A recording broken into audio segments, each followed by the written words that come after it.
Hello friends, आप लोग कैसे हैं? बहुत अच्छे होंगे, ऐसी उम्मीद और आशा के साथ में आज पुनः हम हमारे YouTube चैनल लखनमाली में फिर से स्वागत करते हैं। दोस्तों, जैसा कि आपको पता है कि रीट के विद्यार्थियों आपको पता है कि जो रीट के विद्यार्थी हैं उनकी एग्जाम की डेट घोषित हो चुकी है। 26 सितंबर को आपकी एग्जाम होने वाली है।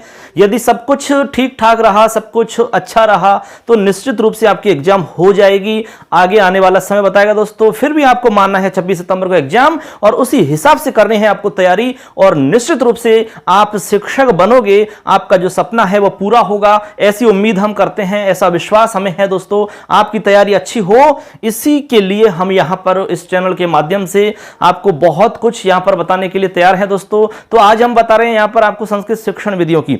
दोस्तों, आपको पता है कि आप सबसे ज्यादा नंबर संस्कृत से ला सकते हैं। संस्कृत आपकी अच्छी हो जाएगी तो दोस्तों आपको एक सबसे बड़ा प्लस पॉइंट जो मिलेगा वो ये कि आपकी हिंदी बहुत ही सरल हो जाएगी आपके लिए, क्योंकि संस्कृत अच्छी होने से हिंदी अपने आप ही अच्छी हो जाती है। इसलिए आप पहले संस्कृत को अच्छी कर लेंगे तो आप हिंदी को आराम से कर लेंगे, लेकिन हिंदी को अच्छा करके आप संस्कृत को अच्छा नहीं कर पाएंगे जितना कि आप संस्कृत को अच्छा करके हिंदी को अच्छा कर सकते हैं दोस्तों। तो इसलिए आप संस्कृत को बहुत अच्छे से समझें, बहुत अच्छे से उसको क्लियर करें, जिससे कि आपकी हिंदी भी क्लियर हो जाए दोस्तों। दूसरा, आपका जो साइकोलॉजी है, साइकोलॉजी को आप अच्छे से पढ़ें, उसके कंसेप्ट को समझें। एक एक टॉपिक को बहुत अच्छे से आपको समझना है, रटने से ज्यादा आपको समझना है, सिर्फ समझना है दोस्तों।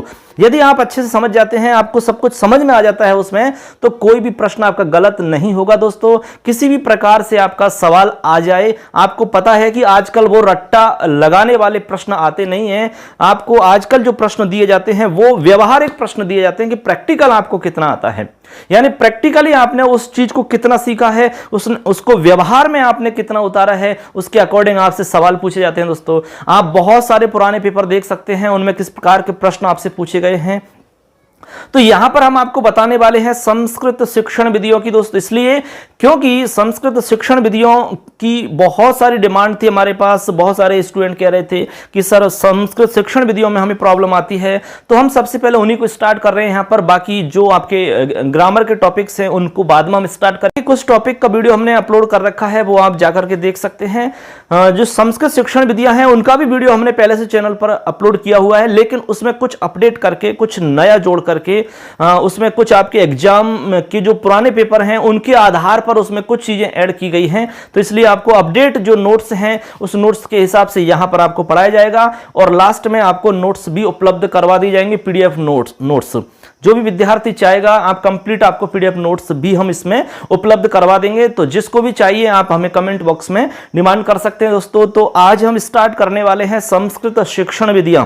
दोस्तों, अच्छे से समझना है, ये समझ में आ जाते हैं तो आप ये समझ लेना कि हिंदी की शिक्षण विधियां आपके लिए बहुत आसान हो जाएंगी, और ये समझ में नहीं आती है तो हिंदी की भी कठिन अपने आप हो जाती है। बहुत सारे विद्यार्थी हैं जो संस्कृत काफी लंबे समय से छोड़ रखी है उन्होंने, और अब उनको संस्कृत पढ़ रही है इस रीट में, तो वो भी आसानी से समझ पाएंगे। यहां पर हम सरल तरीका से एकदम आपको समझाएंगे दोस्तों। चलिए स्टार्ट कर लेते हैं। आज का हमारा ये पहला वीडियो रहेगा, इसलिए थोड़ी सी आपको ये संक्षिप्त में हमने आपको आज की प्रस्तावना यहां पर बताई दोस्तों। तो चलिए आज का ये वीडियो स्टार्ट कर लेते हैं। जैसे हम स्क्रीन पर आ चुके हैं, स्क्रीन पर देख पा रहे हैं रीट 2021 यहां लिखा हुआ है संस्कृत शिक्षण विधयः, जब तक तोड़ेंगे नहीं तब तक छोड़ेंगे नहीं। इस बात को अच्छे से अपने जेहन में बैठा के रखें। और आगे देखते हैं, संस्कृत लिखा हुआ है। हम जो संस्कृत भाषा है उसको हम दो रूपों में समझते हैं दोस्तों, ठीक है। एक तो हम उसको जानते हैं भाषा के रूप में, और एक है उसको हम विषय के रूप में समझते हैं, ठीक। दो रूपों में हम उसको जानते हैं। तो भाषा की बात करें हम, तो भाषा किसे कहेंगे, तो इसके लिए हम यहाँ पर एक पंक्ति लिखी है हमने कि जन ही भाष्यते या सा भाषा, यानी लोगों के द्वारा जो बोली जाती है उसे हम भाषा कहते हैं। जनई या भाष्यते सा भाषा, लोगों के द्वारा जिसे बोला जाता है वह भाषा है। और विषय की हम बात करें तो विषय में जैसे गद्य हो सकता है इसमें लिखा हुआ, यानी गद्य के चाहो तो हमारे चैनल पे सारे पेपर सॉल्व हैं, आप एक एक करके देख, या व्याकरण इसमें हो सकती है। तो ये हमारे विषय हो सकते हैं रीट आर्टेट के नाम से, और हमारी भाषा आप समझ ही गए भाषा क्या हो सकती है, ठीक है। तो इसके अलावा देखते हैं, जैसे हम इसमें शिक्षण के बारे में जो छोटी छोटी बातें हैं, देखिए एक बार हम समझेंगे उसके बारे में। देखिए दोस्तों, अब यहाँ पर हम आपको ये जो मेन छोटी छोटी बता रहे हैं, जो भी हमने इसमें लिखा है, ये सब आपके एग्जाम के हिसाब से आपको नोट्स के रूप में यहां पर हमने ये मैटर तैयार किया है। तो देखिए सबसे पहले हम यहां समझते हैं, लिखा हुआ है शिक्षणम नाम काचित अंतः क्रिया, यानी जो शिक्षण है वो अंतः क्रिया है। ठीक है, अंतः क्रिया का नाम हमारा शिक्षण है। अब अंत्य क्रिया कहाँ पर होती है? एक जैसे आपको पता है, एक तो शिक्षक है और दूसरा आपके विद्यार्थी हैं। ठीक, अब इन दोनों के बीच में जो अंतः क्रिया होती है, इन दोनों के मध्य में जो भी अंतः क्रिया होती है उसी का नाम हमारा क्या है? शिक्षण है। तभी तो लिखते हैं शिक्षणम नाम काचित अंतः क्रिया। भाई बीच में होने वाली जो क्रिया है, किसकी? वार्तालाप से संबंधित जो हमारा वाक संवाद होता है या फिर कम्युनिकेशन सिस्टम जो दोनों के बीच में होता है। शिक्षक ने कुछ पढ़ाया आपको और विद्यार्थियों ने कुछ समझा, या विद्यार्थियों ने कुछ कहा और शिक्षक ने समझा, उन दोनों के मध्य में जो एक अंतः क्रिया चल रही है उसी को हम शिक्षण कहते हैं। ठीक है, ये हमारा हो गया शिक्षण क्या है। इसमें अगली जो पंक्ति है उसमें देखते हैं क्या लिखा हुआ है, एक एक को हम समझ लेते हैं। आगे लिखते हैं कि कौशला नाम समूह है शिक्षणम। कहते हैं कि जो कौशल होते हैं उनका समूह ही शिक्षण है। बिल्कुल सही बात है। ये छोटी छोटी बातें हैं लेकिन एग्जाम में इनमें से पूछ लिए जाते हैं प्रश्न। ठीक है, तो कौशलों का जो समूह होता है हमारा वो कहलाता है शिक्षणम। हमारे जो कौशल हैं वो कौशल हमारे 4 होते हैं, SBPL।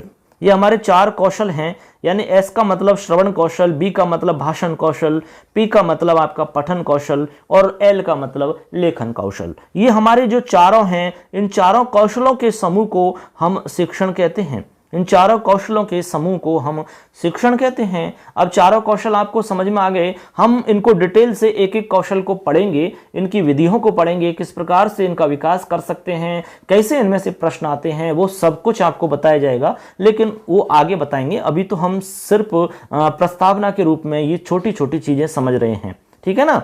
अब देखो आगे हम देखेंगे इसके बाद में क्या लिखा हुआ है। तो यहां तक आप समझ गए कि भाई कौशला नाम समूह है शिक्षणम भवति, यानी कौशलों का जो समूह होगा वो हम शिक्षण कहते हैं उसको। आगे लिखते हैं व्यवहार परिवर्तनम ज्ञानस्य प्राप्तिरेव शिक्षणम, यानी व्यवहार परिवर्तन जो होता है वो भी हमारा शिक्षण है, और ज्ञानस्य प्राप्तिरेव, ज्ञान की जो प्राप्ति होती है वो भी शिक्षण है। जैसे मान लो आपके व्यवहार में परिवर्तन हुआ, अपेक्षित व्यवहारगत परिवर्तन। आपने बीएड या बीएसटीसी में जब डायरी बनाई होंगी तो उसमें एक बिंदु लिखा रहता था व्यवहारगत परिवर्तन, यानी अपेक्षित व्यवहारगत परिवर्तन क्या हुआ। आपने कोई बच्चों को चीज समझाई, कोई टॉपिक आपने पढ़ाया, तो फिर आप उसमें लिखते थे कि इससे बच्चों के व्यवहार में यह परिवर्तन होगा, तो वो होता है व्यवहार परिवर्तन, अपेक्षित व्यवहार परिवर्तन। ज्ञान की प्राप्ति ही शिक्षण है। अब ज्ञान की प्राप्ति का मतलब अधिगम से है, समझने से है कि उनको जो आपने पढ़ाया वो समझ में आया कि नहीं आया, उस चीज के विषय में वो कितना समझे, ये हमारा शिक्षण है। ठीक है, इस प्रकार से आप समझ गए कि व्यवहार परिवर्तनम शिक्षणम भवति, ज्ञानस्य प्राप्तिरेव शिक्षणम भवति। आगे लिखते हैं, देखिए शिक्षकस्य कक्षा व्यवहाराणाम समूह है कौशल है। अब देखो कौशल की बात आई कि भाई कौशल क्या है। यहां पर बता रहे हैं कि कौशल क्या है, तो लिखते हैं कि शिक्षकस्य कक्षा व्यवहाराणाम, यानी शिक्षक के कक्षा व्यवहार जो हैं उनका समूह कौशल है। तो इसका मतलब है कि शिक्षक के कक्षागत व्यवहारों का समूह कौशल होता है। अब जैसे मान लो एक कक्षा है कोई भी, इस कक्षा के अंदर एक शिक्षक पढ़ा रहा है, कोई भी एक शिक्षक है जो कि बच्चों को पढ़ा रहा है। ठीक है, बच्चों को एक बोर्ड पर पढ़ा रहा है, या बहुत सारे बच्चे बैठे हैं क्लास के अंदर। अब शिक्षक जो भी इसमें व्यवहार करता है, शिक्षक कक्षागत जो भी व्यवहार करेगा, कक्षा के अंदर जो भी बताएगा, जो भी पढ़ाएगा, जो भी लिखवाएगा, जो भी कुछ वो कक्षा में व्यवहार करेगा, उन व्यवहारों का जो समूह होगा उसी का नाम यहाँ पर कौशल होता है, उनका नाम कौशल होगा। यानी कक्षागत जो भी व्यवहार होंगे उन समूह का नाम, यानी सबको मिलाकर के एक नाम देंगे जिसको हम कौशल कहते हैं। एकदम सरल तरीका से आपको हम यहाँ समझा रहे हैं, जिससे कि आपको अच्छे से क्लियर हो जाए, आसानी से आप समझ जाएं। ऐसे ही आपको हर टॉपिक समझाया जाएगा, जो भी कठिन से कठिन होगा उसको भी हम बहुत सरल करके समझाएंगे दोस्तों। आगे लिखते हैं शिक्षणेन व्यवहार परिवर्तनम कौशलानाम विकास है भवति। कहते हैं कि शिक्षण से व्यवहार परिवर्तन और कौशलों का विकास होता है। बिल्कुल सही बात है। जो हम शिक्षण करवाते हैं उस शिक्षण से एक तो व्यवहार परिवर्तन होगा, भाई कोई बच्चा मान लो एक गलत ट्रैक पर चल रहा है, या बच्चे को कोई चीज समझ में नहीं आ रही है, या कोई टॉपिक समझ में नहीं आ रहा है, अब उसको आप शिक्षण करवाते हैं, उसको आप अच्छे से उसको क्लियर करते हैं, उसको समझाते हैं, ठीक है ना, तो उससे क्या होता है, बच्चे के व्यवहार में परिवर्तन हो जाता है। यानी कि जब उसको वो चीज क्लियर हो जाती है, जब उसके वो चीज समझ में आ जाती है, तो अपने आप ही व्यवहार में परिवर्तन हो जाएगा। ठीक है, अब देखो आगे, कौशला नाम विकास भवति, और कौशलों का विकास होता है। सिंपल सी बात है, 4 कौशल हैं, चारों कौशलों में विकास होगा। बच्चा अच्छे से सुनेगा तो निश्चित रूप से विकास होगा श्रवण कौशल में। अब श्रवण कौशल में विकास होगा तो अन्य कौशल भी विकसित होंगे भाई, निश्चित रूप से, क्योंकि सारे कौशल एक दूसरे से कनेक्ट हैं, एक दूसरे से जुड़े हुए हैं, एक दूसरे का जो असर है या एक दूसरे का जो फर्क है वो दूसरे पर जरूर जाता है। ठीक है, ऐसे। अब देखो आगे लिखते हैं कि शिक्षणम एका सोद्देश्य प्रक्रिया अस्ति, मतलब ये हुआ फ्रेंड्स यहां पर कि जो शिक्षण है वो एक उद्देश्यपूर्ण प्रक्रिया है। क्योंकि जब हम शिक्षण करवाते हैं तो शिक्षण करवाने से पहले ही हम उसका उद्देश्य निर्धारित कर लेते हैं कि भाई जो टॉपिक आप पढ़ाने जा रहे हो, जिस प्रकरण को आप बच्चों को पढ़ा रहे हैं, उसका उद्देश्य क्या होगा। आपने बीएड बीएसटीसी में जो डायरी कंप्लीट की होंगी या डायरी बनाई होंगी, लेसन प्लान्स आपने बनाए होंगे, तो उसमें जब आप स्टार्टिंग में लिखते थे नाम, क्लास वगैरह, प्रकरण वगैरह, तो उसमें एक पॉइंट रहता था आपका उद्देश्य का, और उद्देश्य में भी होता था विशिष्ट उद्देश्य और सामान्य उद्देश्य। आप चाहे कोई भी टॉपिक पढ़ा रहे हैं, उसके कुछ उद्देश्य सामान्य उद्देश्य होते हैं और कुछ उसके विशिष्ट उद्देश्य होते हैं। ठीक है, तो यहाँ यही हम बता रहे हैं कि जो शिक्षण है वो एक उद्देश्यपूर्ण प्रक्रिया है, यानी सोद्देश्य प्रक्रिया वो कहलाती है। तो इस प्रकार से यहाँ हमने एक एक चीज के विषय में जाना कि शिक्षण क्या है, अंतः क्रिया कौन कौन के बीच में होती है, कौशल किसे कहते हैं, शिक्षा से क्या परिवर्तन होता है, कौशलों का विकास किस प्रकार से होता है, शिक्षण एक उद्देश्यपूर्ण प्रक्रिया क्यों है, ये सारी चीज हम अच्छे से यहाँ पर समझ चुके हैं। चलो आगे देखते हैं। आगे इसमें हमने बताया है कि भाई विधि क्या है। ठीक है, विधि के विषय में लिखा है एक लाइन में हमने, देखिए, मनोवैज्ञानिक सिद्धांता नाम शिक्षणे प्रयोग है विधि ही। बहुत ही सिंपल है, एक लाइन में हमने ये सब बता दिया कि मनोवैज्ञानिक सिद्धांतों का शिक्षण में प्रयोग जो है उसी को विधि कहते हैं। सिंपल है, जो हम मनोवैज्ञानिक सिद्धांतों का जब शिक्षण में हम प्रयोग करते हैं तो उसका नाम विधि है, उसी को हम विधि कहते हैं, एक तरीका उसको हम कहते हैं, अंग्रेजी में इसको हम मेथड कहते हैं। ठीक है, तो मनोवैज्ञानिक सिद्धांत हमारे बहुत सारे हैं, शिक्षण के हमारे कुछ सिद्धांत हैं, आगे हम उनकी बात करेंगे। तो शिक्षण में उनका जब प्रयोग करेंगे तो उसको हम विधि कहेंगे। ठीक है ना, अब चलो आगे देख लेते हैं। अब हम बात कर लेते हैं यहाँ पर कुछ और फैक्ट की, जैसे कि संस्कृत के बारे में हम बात करते हैं कि भाई संस्कृत क्या है, इसके विषय में थोड़ा सा आपको हम बता देते हैं। ठीक है, यहाँ से भी कई बार सवाल पूछ लिया जाता है। तो सबसे पहले आपको हम बताते हैं, शब्द है आपका संस्कृतम। हमारा जो शब्द है संस्कृतम, इस संस्कृतम शब्द की जब व्युत्पत्ति करेंगे तो इसमें आप देखेंगे कि यहाँ एक तो उपसर्ग है सम। ठीक है, एक सम उपसर्ग आपका यहाँ लिखा हुआ है, स्टार्टिंग में सम उपसर्ग लगा हुआ है। इसके बाद में इसमें आपका सुट आगम हुआ है। ठीक है, सुट, अब सुट आगम हुआ है, आपको पता है कि एक आगम होता है, एक आदेश होता है। आदेश क्या होता है, आदेश किसी के स्थान पर होता है, यानी किसी को हटा करके वो आता है, लेकिन आगम बेचारा किसी को हटाता नहीं है, वो तो खुद आता है। और जो लोग पहले से बैठे होते हैं या जो वर्ण पहले से रहते हैं उनके आसपास में या बीच में कहाँ आकर के बैठ जाता है और कुछ परिवर्तन कर देता है। ऐसे यहाँ सुट का आगम होता है, यहाँ से टे चला जाता है और ऊ चला जाता है, से बच जाता है। तो सम उपसर्ग हो गया, सुट का आगम हो गया, जिसमें से से बच गया आपका ये वाला, देखिए यहाँ पर। उसके बाद में इसमें क्रिया है, क्रिय धातु, यानी डुक्रिय धातु, ये आपकी मूल धातु है डुक्रिय, जिसमें से केवल क्री बचता है। इसके बाद में लास्ट में हम इसमें प्रत्यय जोड़ते हैं, तो इसमें आपका इक्त प्रत्यय है। कौन सा प्रत्यय है, इक्त प्रत्यय। ठीक है, जैसे कि आप देख रहे हैं ये आपका इक्त प्रत्यय है। इक्त प्रत्यय जो होता है, इक्त प्रत्यय का जो अर्थ होता है वो भूतकाल में होता है, लेकिन यहाँ पर जो हमारा अर्थ निकलेगा वो यहाँ पर संस्कृत शब्द में आप इसको नपुंसक लिंग के अंदर प्रयोग करके यहाँ पर संस्कृतम ऐसा बताया है। तो यहाँ पर ये सारा कुछ जोड़ने के बाद में हमारा शब्द बन जाता है संस्कृतम। यानी सम उपसर्ग हो गया, सुट आपका आगम हो गया, डुक्रिय धातु हो गई और त प्रत्यय हो गया, इन सबको जोड़ेंगे तो संस्कृत बना। और नपुंसक लिंग में इसका हम प्रयोग कर रहे हैं क्योंकि ग्रंथ है ये, संस्कृत एक ग्रंथ के रूप में हम इसको प्रयोग में ला रहे हैं, तो संस्कृत ग्रंथ के हिसाब से यहां पर इसको कर दिया संस्कृतम। ठीक है ना, तो यहां पर हो जाएगा संस्कृतम। अब देखो सम से और क्री धातु त प्रत्यय बन गया संस्कृतम। ठीक है ना, कोई दिक्कत वाली बात नहीं है, ये तो एक इसकी व्युत्पत्ति से संबंधित तो बात हो जाती है। अब हम इसकी बात करें, जो संस्कृत शब्द है अभी हमने जिसकी बात की थी उसका अर्थ क्या है, इसके बारे में हम देखें तो यहां पर हमने आपको बताया कि इसका अर्थ एक तो होता है परिष्कृत।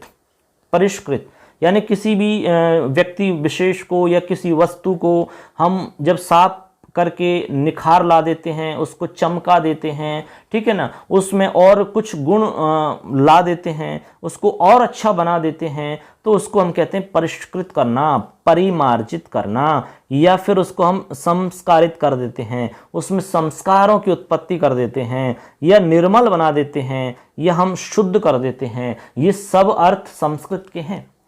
यानी संस्कृत का मतलब होता है परिष्कृत, परिमार्जित, संस्कारित, निर्मल, शुद्ध करना, ये सभी अर्थ हमारे संस्कृत के होते हैं।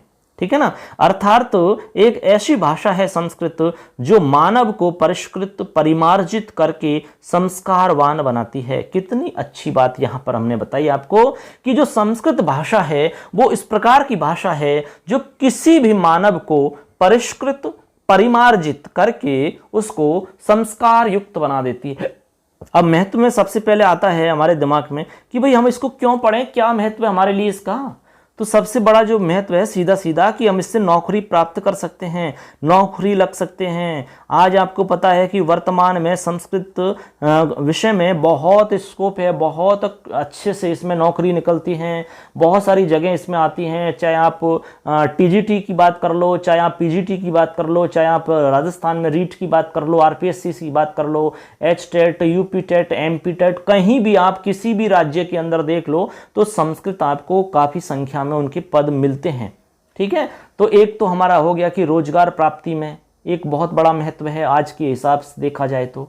ठीक है ना, और वैज्ञानिक भाषा है ये। ठीक है, आज इस पे बहुत ज़्यादा शोध हो रहा है, रिसर्च चल रहा है, ये भी है। अब देखो एक इसमें हम महत्व के बारे में पहले नंबर पे हम बता रहे हैं कि ज्ञान का विश्वकोश है। बिल्कुल सही बात है, इसलिए है क्योंकि इसमें ज्ञान का भंडार है, अथाह ज्ञान भरा हुआ है। कितना भी ज्ञान यहां से आप प्राप्त कर सकते हो। आप ज्योतिष पढ़ो तो यहां से पढ़ लो, आप ज्योतिष के विषय में कोई भी शास्त्र आप पढ़ लो, किसी भी ग्रंथ का आप अध्ययन कर लो, धर्मशास्त्र पढ़ो, चाहे ज्योतिष शास्त्र पढ़ो, चाहे व्याकरण शास्त्र पढ़ो, आप चाहे आप कोई भी शास्त्र पढ़ो, सब कुछ यहां पर मिलेगा आपके लिए। यहां पर अथाह भंडार है ज्ञान का, इसीलिए कहते हैं कि ज्ञान का विश्वकोश है। अरबों से भी ज्यादा इसमें शब्द हैं आपके पास, नए नए शब्द हैं, और नए नए शब्द बनाने का सिस्टम दिया है उन्होंने। ये आप जानोगे धीरे धीरे तो आपको पता लगेगा। ठीक है, इसके अलावा है प्राचीनतम भाषा है, और ये हमारी प्राचीनतम भाषा है।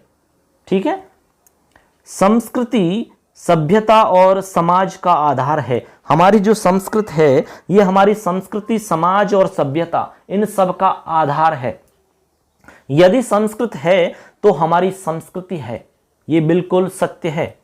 यदि संस्कृत है तो हमारी सभ्यता है, और यदि संस्कृत है तो हमारा समाज है।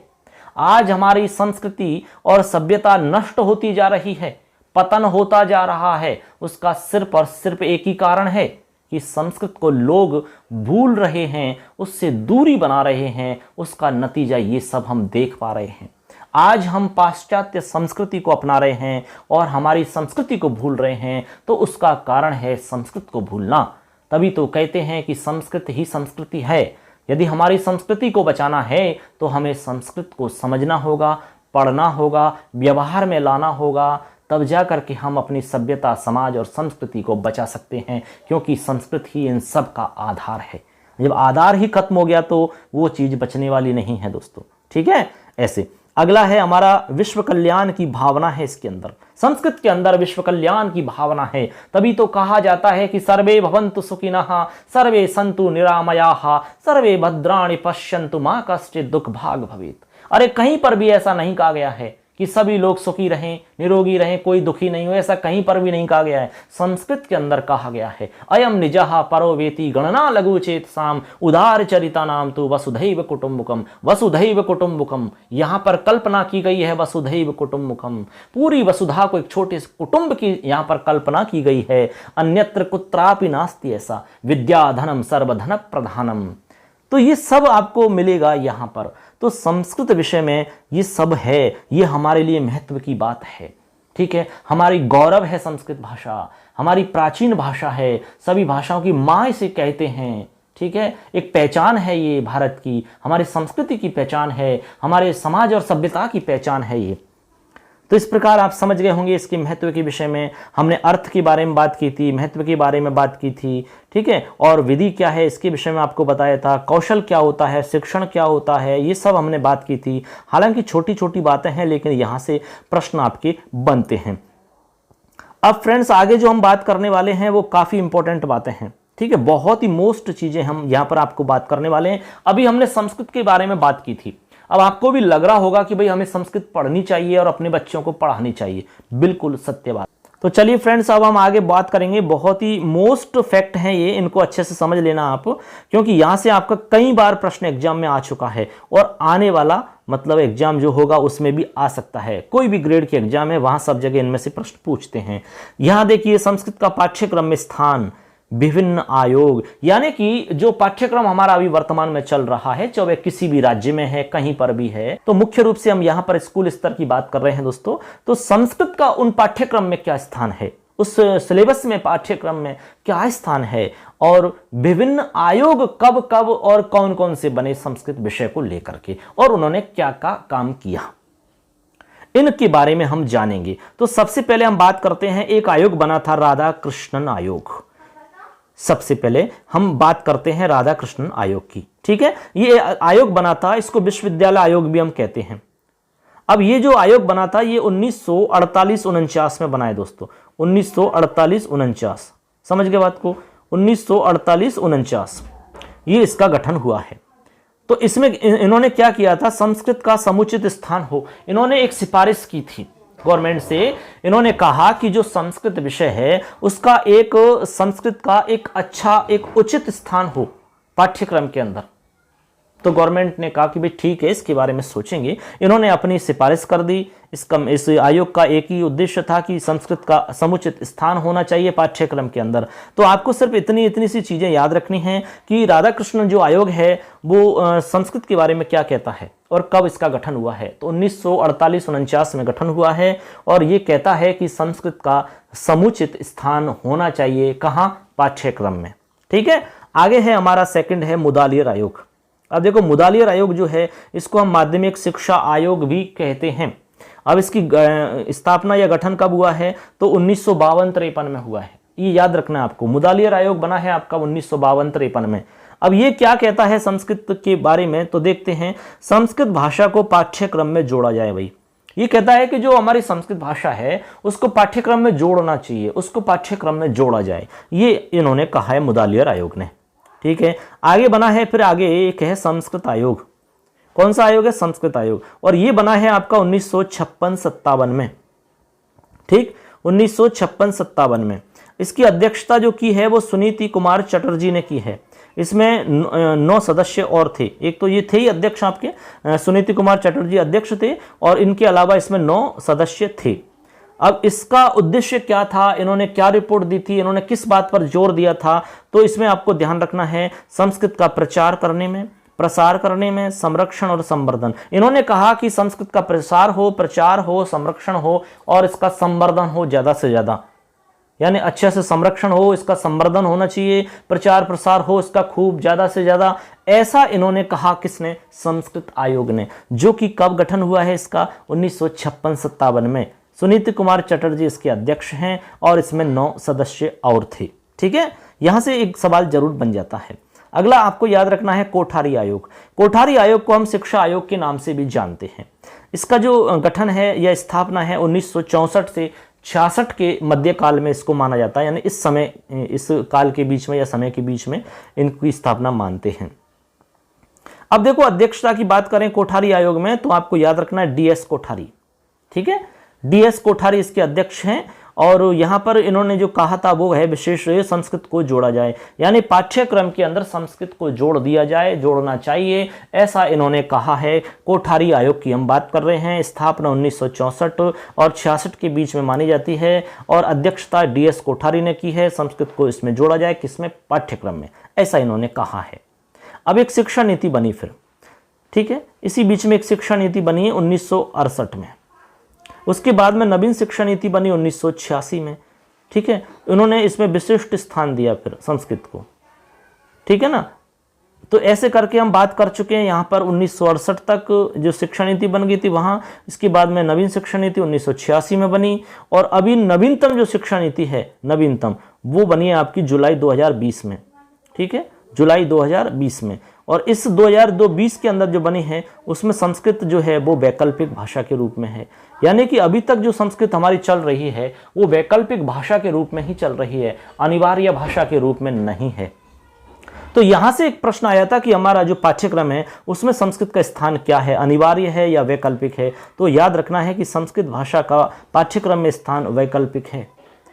अब हमारा एक त्रिभाषा सूत्र है, यहाँ से भी त्रिभाषा सूत्र से भी सवाल कई बार बन जाता है। तो त्रिभाषा सूत्र से भी आपका सवाल बनता है, आपसे इसमें पूछा जा सकता है भी त्रिभाषा सूत्र में कौन कौन सी 3 भाषाएं आती हैं। तो याद रखना है, प्रथम भाषा इसमें आपकी मातृभाषा या प्रादेशिक भाषा या क्षेत्रीय भाषा इसमें एक शामिल की जाएगी, एक। दूसरी यानी द्वितीय भाषा इसमें हिंदी या अंग्रेजी में से होगी और वैकल्पिक भाषा के रूप में इसमें संस्कृत या अन्य कोई भी प्राचीन भाषा इसमें हो सकती है। ऐसे करके इन्होंने कहा कि 3 भाषाएं इसमें होंगी, यानी कि त्रिभाषा सूत्र यहाँ पर गठित किया गया। तो त्रिभाषा सूत्र के अंदर आपको याद रखना है, प्रथम भाषा मातृभाषा, प्रादेशिक या क्षेत्रीय भाषा और द्वितीय भाषा इसमें हिंदी अंग्रेजी में से लेना होता है और वैकल्पिक भाषा में इसमें तीसरी भाषा के रूप में संस्कृत या अन्य कोई भी प्राचीन भाषा यहाँ पर हम स्वीकार करते हैं। ऐसे करके हमारा त्रिभाषा सूत्र ये बनता है। तो ऐसे करके हमने यहाँ पर संस्कृत का पाठ्यक्रम में स्थान और विभिन्न आयोग के बारे में यहाँ चर्चा की। तो आपको याद रखना है, राधाकृष्णन आयोग, मुदालियर आयोग, संस्कृत आयोग, कोठारी आयोग और शिक्षा नीति, नवीन शिक्षा नीति और त्रिभाषा सूत्र और नवीन शिक्षा नीति या नवीनतम शिक्षा नीति जो अभी हाल ही जुलाई 2020 में बनी है, ये सब आपको कुछ फैक्ट हैं जो कि आपको एक एक 2-2 लाइन है वो याद रखनी है दोस्तों, ठीक है, इस प्रकार से। तो देखिए यहाँ पर हमने ये सारी चीज बात कर ली है। अब देखो यहाँ पर 1-2 प्रश्न हैं जो एग्जाम में मतलब आए हुए हैं, तो हमने इनको यहाँ पर नोट कर दिया। लिखे हैं कि त्रिभाषा सूत्र में संस्कृत का स्थान है। तो त्रिभाषा सूत्र जो कि अभी अभी हमने समझाया था आपको कि भाई त्रिभाषा सूत्र किस प्रकार से बना है, तो उसमें संस्कृत का स्थान क्या है? तो उत्तर है वैकल्पिक, यानी कि संस्कृत का स्थान जो पाठ्यक्रम में या हमारे जो त्रिभाषा सूत्र है उसमें वैकल्पिक है हमारा स्थान, ठीक है, उत्तर हो गया वैकल्पिक। एक सवाल है, द्विभाषा सूत्र की सिफारिश किस समिति ने की है? यानी द्विभाषा सूत्र भी बना था, अभी तो हम त्रिभाषा सूत्र आपको बताया थी, ठीक है। अब कह रहे हैं कि द्विभाषा सूत्र की भी एक चर्चा हुई थी, तो ये हमारी समिति बनी थी ताराचंद समिति 1948 में। ये भी एक मोस्ट प्रश्न हो सकता है आपका, तो इसको भी याद रखना है कि द्विभाषा सूत्र की जो सिफारिश की थी वो ताराचंद समिति ने की थी, 1948 की बात है ये, ठीक है ना। तो यहाँ तक हम आपको बता चुके हैं, ये सारी चीज़ आपको समझ में आ गई होंगी। यहाँ तक किसी को कोई प्रॉब्लम है तो आप हमें कमेंट करके पूछ सकते हैं। चलिए आगे चलते हैं हम। अब आगे हम आपको भाषा के बारे में बात करेंगे दोस्तों, ठीक है।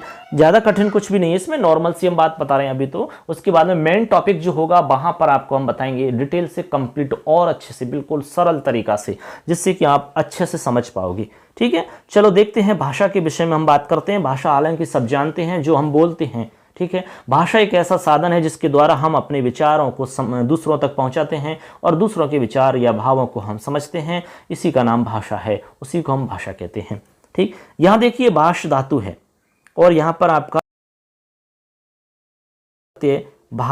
लगा करके आपका भाष बनता है और इस भाष से अच करके आपका भाषय बना और फिर आपका स्त्रीलिंग में टाप प्रत्यय करके भाषा बनता है, यानी भाष धातु से बना है भाषा शब्द, ठीक है। ऐसे करके आपकी ये उत्पत्ति हो जाती है।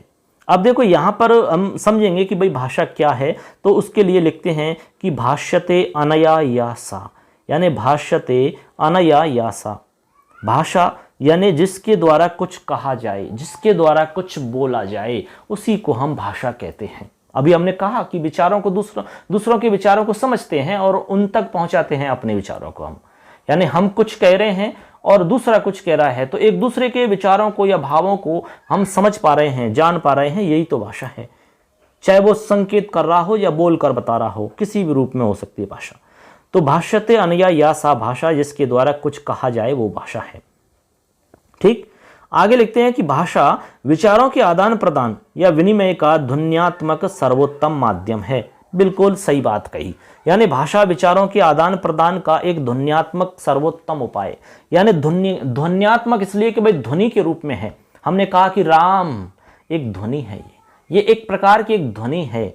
हमने कहा जाओ, ये एक प्रकार की ध्वनि है। तो ध्वन्यात्मक से एक सर्वोत्तम माध्यम है हमारा भाषा। ठीक है, विचारों के आदान प्रदान का।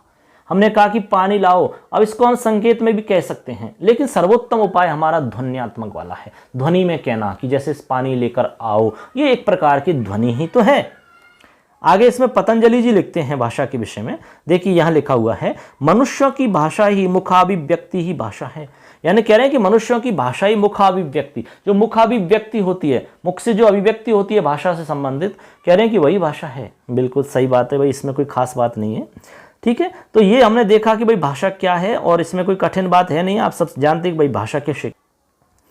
अब देखो आगे यहाँ लिखते हैं भाषा सीखने के मनोवैज्ञानिक सोपान। अब देखो यहाँ पर ये चीज बहुत ही मोस्ट है, ये सोपान आप अच्छे से देख लेना और समझ लेना कि भाषा सीखने के मनोवैज्ञानिक सोपान कौन कौन से हैं और कितने सोपान हैं, ये आपको समझना है। तो यहाँ पर हम आपको बता दें कि यहाँ पर हम 4 सोपानों की बात कर रहे हैं, यानी कि भाषा सीखने के मनोवैज्ञानिक 4 सोपान होते हैं। अब उनमें कौन कौन से हैं, कैसे हैं, उनको हम एक एक को समझते हैं। तो सबसे पहले इसमें जिज्ञासा, प्रयत्न, अनुकरण और फिर अभ्यास, ये हमारे 4 सोपान हैं। यानी कि सबसे पहले हम अंदर जिज्ञासा उत्पन्न करें, मतलब हमारे अंदर जिज्ञासा उत्पन्न होती है किसी भी विषय में या किसी भी टॉपिक को लेकर के, किसी भी बात को लेकर के, किसी भी व्यक्ति विशेष को लेकर के, किसी भी प्रकरण को लेकर के, कुछ भी हो सकता है। ठीक, सबसे पहले जिज्ञासा उत्पन्न होती है। ठीक, उसके बाद में हम प्रयत्न करते हैं। फिर जैसे मान लो कुछ आप बोलना चाहते हैं, कुछ लिखना चाहते हैं, ठीक है, अब आप उसके लिए सबसे पहले तो क्या करेंगे, जिज्ञासा उत्पन्न करेंगे अंदर से। यानी जिज्ञासा उत्पन्न होगी आपकी कि मैं ये करूँ, कैसे करूँ, ये कर सकता हूँ, ये कर सकता हूँ। ठीक है, ये आप जिज्ञासा, उसके बारे में जानने की इच्छा आप जागृत करते हैं आप। उसके बाद में आप कोशिश करेंगे, प्रयत्न करेंगे आप, और प्रयत्न करने के बाद में आप उसका अनुकरण करेंगे। फिर देख करके, सीख कर, कहीं से भी देख कर करके फिर अनुकरण करते हैं हम। ठीक है, जिज्ञासा उत्पन्न हो गई, फिर हमने कोशिश की, प्रयत्न किया, उसके बाद में हम अनुकरण करते हैं। जैसे छोटा बच्चा है, ऐसे मान लो आप, छोटे बच्चा जब बड़े बच्चों को या बड़े व्यक्तियों को जब बोलता हुआ देखता है, कुछ गाना गाते हुए देखता है, कुछ भी कहते हुए देखता है, ठीक है, तो उसके मन में जिज्ञासा उत्पन्न होती है, वो भी बोलने की कोशिश करता है। आपको पता होगा करता है कि नहीं करता भी, ऐसे समझ लो आप उदाहरण से। फिर जिज्ञासा उत्पन्न होगी उसके, भाई मैं भी बोलूँ ऐसे, ये कैसे बोल रहे हैं, क्या बोल रहे हैं ये, तो फिर वो प्रयत्न करता है। सेकंड नंबर पे जैसे वो प्रयत्न करेगा तो कभी कभी कुछ बोलेगा, फिर जैसे कुछ शब्द उससे बोलने लगेंगे तो उनके हिसाब से उनका अनुकरण करेगा फिर वो। ठीक है, तो जैसे बड़े बच्चे बोल रहे हैं या घर में कोई बड़े भाई बहन है जो भी बोल रहे हैं, तो उनका वो अनुकरण करेंगे और फिर धीरे धीरे वो बोलने लगेंगे और फिर अभ्यास करते रहते हैं। लास्ट में जितना अभ्यास करते रहते हैं उतना वो सीखते जाते हैं। तो ऐसे हम भाषा को सीख जाते हैं। ठीक है, अब ये सब जो है ये एक ऑटोमेटिक प्रक्रिया है, अपने आप ही स्वतः ही होता है, हमें पता नहीं चलता, इसका अपने आप चलता रहता है ये सब के साथ। जिज्ञासा होना और प्रयत्न, अनुकरण और अभ्यास, ये सब कुछ ऑटोमेटिक चलता है। ठीक है, इसलिए हमें इसको अलग से दिखाई नहीं देती ये चीजें। ठीक है ना, तो चलो आगे देखते हैं शिक्षण के बारे में। ये तो यहां तक हो गया हमारा भाषा के विषय में। अब हम बात करेंगे शिक्षण के विषय में, क्योंकि शिक्षण के विषय में जो हम यहाँ बताने वाले हैं, यहाँ से भी आपके कई प्रश्न बनते हैं और कई बार प्रश्न पूछे गए हैं यहाँ से, इसलिए यहाँ पर हम छोटी छोटी चीज़ें आपको बता रहे हैं। शिक्षण क्या है, हालांकि कुछ चीज़ें हम पहले ही बता चुके हैं, अब यहाँ पर कुछ चीज़ें और हैं जो इससे संबंधित हैं, उनको बता देते हैं। देखो, शिक्षण की बात करें तो शिक्ष धातु है और ल्युट प्रत्यय है हमारा, जिसमें शिक्ष हो गया, लुट को अन, यानी कि लुट में से यू है, यू का अन बचता है, ऐसे करके शिक्ष और अन है, दोनों को हम जोड़ते हैं तो शिक्षण बनता है। ठीक है, और नपुंसक लिंग में अम करके शिक्षणम ऐसा हम बना लेते हैं। तो यहाँ पर हमारा शिक्ष धातु से ल्युट प्रत्यय करके शिक्षणम बन जाता है। ठीक है, ऐसे। अब शिक्षणम का मतलब यहाँ पर होगा सीखना या सिखाना। सीखना या सिखाना हमारा शिक्षणम का मतलब है, शिक्षण का मतलब, ये हमें ध्यान रखना है। इसके बाद में है सीखने की प्रक्रिया हमारी शिक्षण है। तो सीखने की जो प्रक्रिया होती है, एक प्रोसेस होती है सीखने की, उसको हम शिक्षण कहते हैं, ठीक है ना। इसके अलावा आगे लिखते हैं कि शिक्षक शिक्षार्थी के मध्य पाठ्यक्रम को लेकर के होने वाली सोद्देश्य अंतःक्रिया शिक्षण है। बिल्कुल बात तो सही है भाई। जैसे हमने आपको उदाहरण पहले ही बताया था, एक शिक्षक है, एक शिक्षार्थी है, यानी कि एक छात्र है, एक शिक्षक है। इन दोनों के बीच में पाठ्यक्रम को लेकर के या कोई भी टॉपिक को लेकर के, कोई विषय को लेकर के, कोई प्रश्न को लेकर के, उनके बीच में एक पूर्व निर्धारित या सो उद्देश्यपूर्ण एक अंतःक्रिया होती है बीच में, आपस में, उसी को शिक्षण कहते हैं। बस यही तो कक्षा में होता है भाई, उसी को हम शिक्षण कहते हैं। तो आगे लिखते हैं, समझ गए होंगे, एडम्स के अनुसार आगे लिखते हैं, एडम्स के और जॉन डीवी के अनुसार क्या है, द्विप्रकार हम समझेंगे आपकी। तो एडम्स कहता है कि शिक्षण द्विध्रुवीय प्रक्रिया है। शिक्षण द्विध्रुवीय प्रक्रिया किसने कही, ये प्रश्न आपका बन जाता है। शिक्षण की जो प्रक्रिया है वो द्विध्रुवीय किसके अनुसार है, तो आपको उत्तर देना होगा एडम्स के अनुसार। तो इन्होंने कहा कि जो शिक्षण की प्रक्रिया वो द्विध्रुव वाली है, यानी दो ध्रुव हैं इसमें, एक तो शिक्षक है और एक शिक्षार्थी है, ठीक है, दो ध्रुव हो गए, एक शिक्षक और एक शिक्षार्थी, इन दोनों के बिना ये शिक्षण की प्रक्रिया अधूरी है, ये कह रहा है कौन, एडम्स। ठीक, आगे है जॉन डीवी। जॉन डीवी कह रहा है कि त्रिध्रुवीय प्रक्रिया है। इसने कहा कि नहीं भाई ऐसा नहीं है, ये त्रिध्रुवीय है, यानी इसमें तीन ध्रुव हैं। कौन कौन, एक शिक्षक तो है ही और शिक्षार्थी भी है। उन्होंने पाठ्यक्रम को और जोड़ दिया बीच में, यानी किसको जोड़ दिया, पाठ्यक्रम को। ये हमारा पाठ्यक्रम और जुड़ गया, तो शिक्षक हो गया, शिक्षार्थी हो गया और पाठ्यक्रम हो गया। इन तीनों को मिलाकर के कहा कि भाई यही तो त्रिध्रुवीय प्रक्रिया है। तो त्रिध्रुवीय प्रक्रिया जॉन डीवी के अनुसार है और एडम्स के अनुसार द्विध्रुवीय प्रक्रिया है। ये आपको याद रखना है, यहां से प्रश्न आपका सीधा सीधा बन जाएगा, ठीक है, ऐसे। अब आगे देखते हैं शिक्षण की प्रक्रिया क्या है। शिक्षण की प्रक्रिया से संबंधित आपको यहाँ कुछ फैक्ट हैं जो हम बता रहे हैं। शिक्षण की प्रक्रिया, तो शिक्षण की प्रक्रिया में आपको समझना है कि ये सतत और गतिशील प्रक्रिया है। जो शिक्षण है वो सतत चलता है और गतिशील है, ठीक है। लगातार शिक्षण की प्रक्रिया हमारी चलती रहती है। आप ये जरूरी नहीं कि भाई शिक्षण आप केवल स्कूल से कर रहे हो, केवल कॉलेज से कर रहे हो, केवल किसी कोचिंग से कर रहे हो, ऐसा नहीं है। शिक्षण आपका सदैव चलता है, सतत चलता है, हमेशा गतिशील रहता है। कहीं से भी शिक्षण हो सकता है, यानी सीखने की चीज हम कहीं से भी कर सकते हैं। सीखा कहीं से भी जा सकता है, किसी से भी जा सकता है, कभी भी सीखा जा सकता है। इसलिए ये सतत और गतिशील प्रक्रिया है।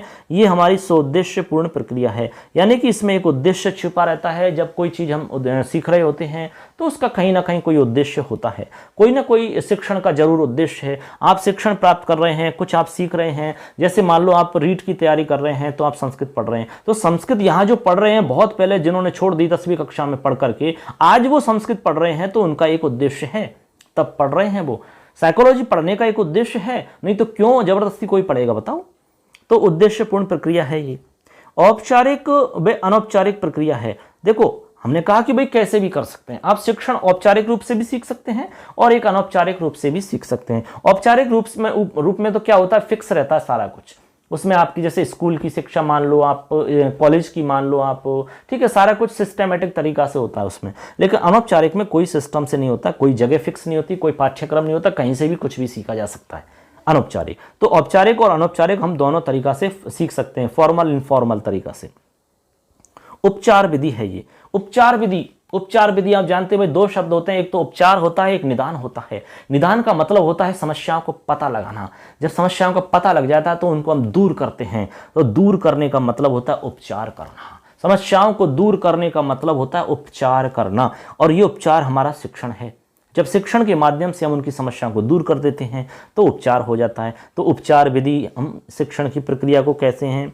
इसके अलावा शिक्षण अंतःक्रिया है, यानी शिक्षण अंतःक्रिया हम पहले ही समझा चुके हैं भाई, शिक्षक और शिक्षार्थी यानी कि टीचर और जो छात्र हैं उन दोनों के बीच में एक अंतःक्रिया होती है, ठीक है, वही तो शिक्षण है। ये चीज हम पहले ही क्लियर कर चुके हैं। कला व विज्ञान, यानी कि शिक्षण हमारा कला भी है। शिक्षण एक प्रकार की आर्ट है, ठीक है। हर आपको पता है कि जितने भी शिक्षक आपके जीवन में आए होंगे आज तक, उनके अलग अलग तरीका होंगे पढ़ाने के, किसी भी चीज को समझाने का अलग अलग तरीका होंगे। ये इनकी कला है एक प्रकार की। और विज्ञान इसलिए है क्योंकि इसमें सिस्टमेटिक तरीका से काम होता है, एक सिस्टमेटिक तरीका से अध्ययन किया जाता है, जैसा कि साइंस में करते हैं।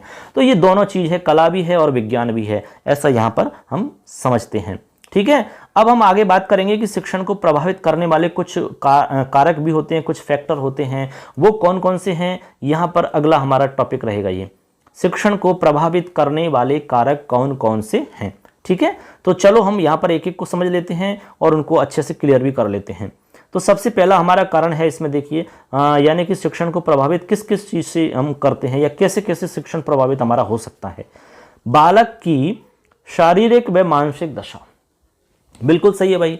यानी बालक की शारीरिक दशा यदि सही नहीं है, मानसिक स्थिति सही नहीं है, बच्चा जैसे बीमार है, मान लो अब बच्चा बीमार है तो शारीरिक रूप से वो सही नहीं है ना भाई, खाट में सो रहा है, पड़ा हुआ है बेचारा, घर पे सो रहा है, लेट रहा हुआ है। अब उससे कहो कि नहीं नहीं पढ़ो कक्षा में बैठ करके, आप तो गणित पढ़ो, साइकोलॉजी पढ़ो, आप तो संस्कृत पढ़ो, भाई नहीं पढ़ सकता, क्योंकि जिसका स्वास्थ्य खराब है, शारीरिक रूप से जो कमज़ोर है या शारीरिक रूप से परेशान है, उसकी मानसिक दशा अपने आप ही खराब हो जाती है।